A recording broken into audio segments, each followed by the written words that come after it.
Hey guys! In this video, I will guide you through the process of selecting the perfect QuickBooks online plan for your needs and save you the most money.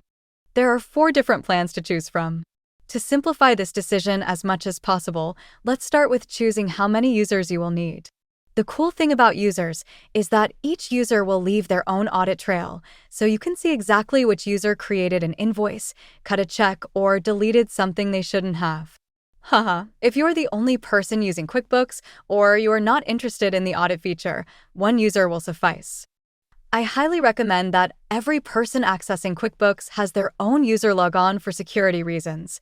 This is your livelihood we're talking about.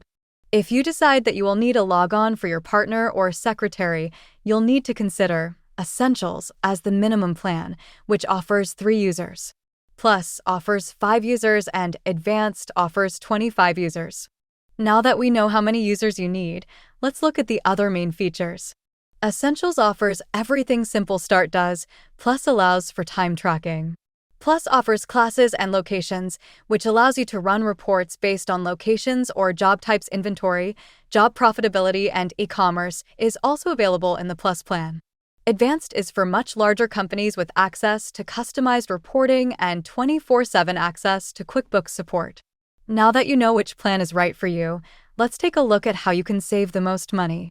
You can purchase the plan directly from QuickBooks' online website, where they offer a free trial or 50% off for 3 months. But you can save the most by clicking on the affiliation link in the description of this video for 30% off for 6 months. This will take you to the QuickBooks online webpage, but with a special discount. If you found this video helpful, please comment, like, and subscribe for more QuickBooks tutorials.